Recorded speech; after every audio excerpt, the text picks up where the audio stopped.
So now it's time to hear from you. We know when it comes to buying, renting, refinancing, so many of you have a lot of real estate questions. So we're giving our Metro Residential viewers the mic. We hit the streets in order to get your questions. And then we'll give you all the answers. Here's the 411.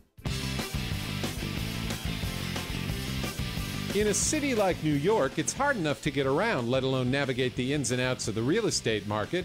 Luigi Rosabianca is one of New York City's top real estate attorneys. Really, few attorneys know real estate like Luigi. So when it comes to answering your real estate questions, he's our expert. Luigi, hi, how are you? Great, Jeff. How are you? I'm doing well, thank you. Good to see you. We got a great question this week. You ready? Love to hear it. Here we go. Hi, my name is Len Tobin. I live on the Upper East Side. My question for the day is, when do you expect the residential real estate market to come back to where it was from a couple of years ago? Aha. Well, the crystal ball. Luigi, do you have this crystal ball? Because I'd love to know, when is the market going to start coming up again? Well, I guess the only way to predict the future is if we look to the past.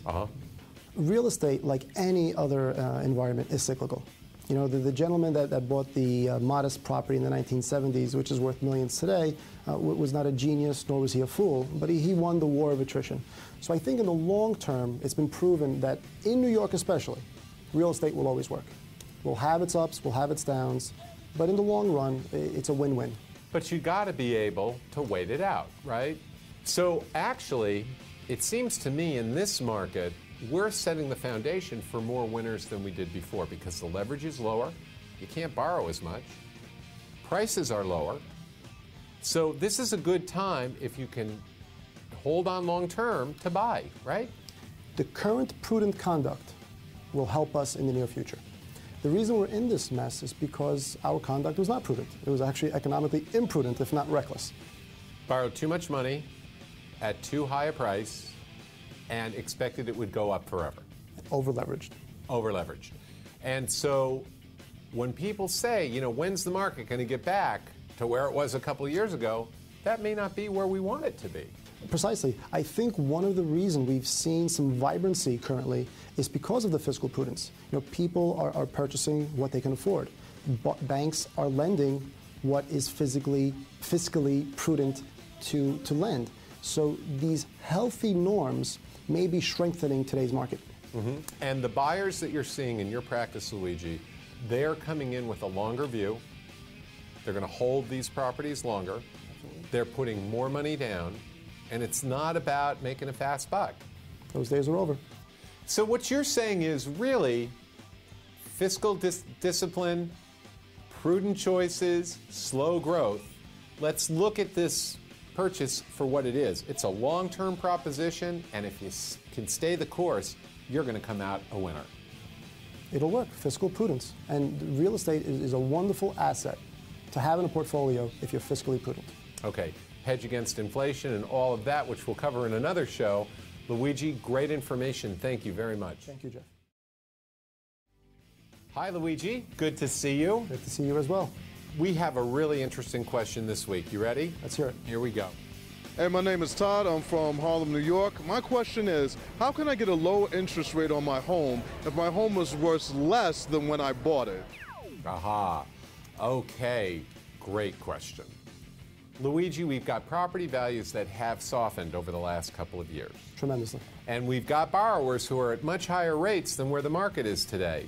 Is there any way to capture that lower rate even if your house isn't worth maybe even as much as your mortgage is? What can someone do? Jeff, this is a problem that we're dealing with almost on a daily basis in my office.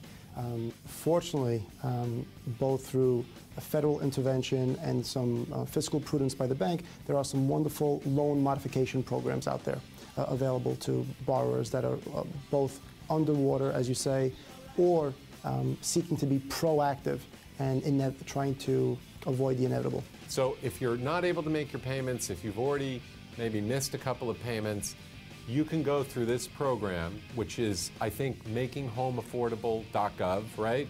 Jeff, what we found is that these programs, while tedious, right, if you're persistent and you're maniacal about your paperwork, can really prove effective. All right, so there you can anybody can access the system.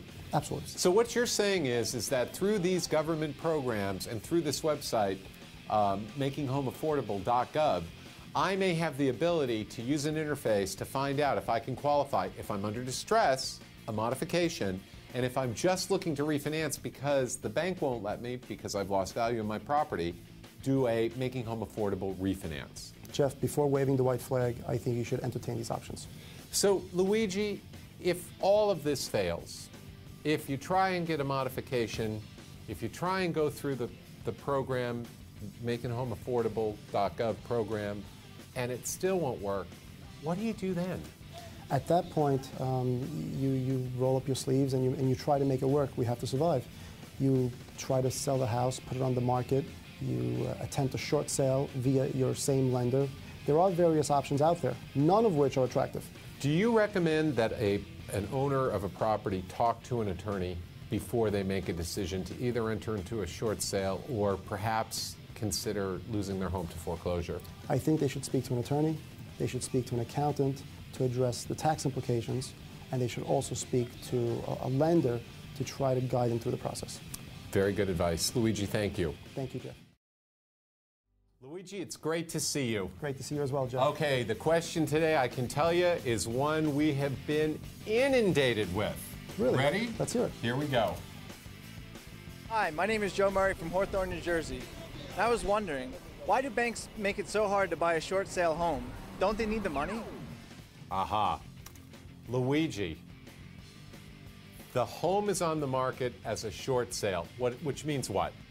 Basically, the owner, the borrower, is asking his lender to take less money than he actually has outstanding on his loan. And the reason is, it's just not worth as much as he owes. There's no equity. He's so to speak, upside down. Okay. So we get this question constantly. Listen, the house is on the market as a short sale. I met all their terms. I agreed to pay the asking price. I forwarded all my information. 4 months, 5 months have gone by, and I still don't have a contract. What is going on, and why is this happening with short sales? It's a true problem when entertaining any short sale. You, the buyer. Me, the seller, has a relationship that I need to resolve with my lender.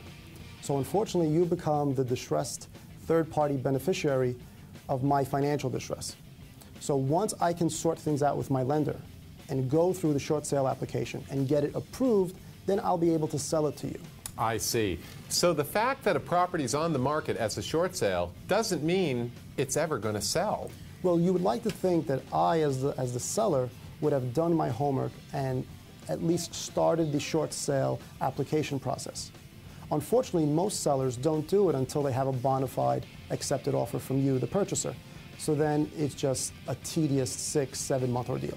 So the bottom line is, when you hear short sale, there Buyer may be beware. Buyer beware. There may be an opportunity there, but you're going to have to be patient. Absolutely. And wait for that opportunity to come ashore for you. Absolutely, Jeff. Very good advice, Luigi. As always, thank you very much. Jeff, thank you.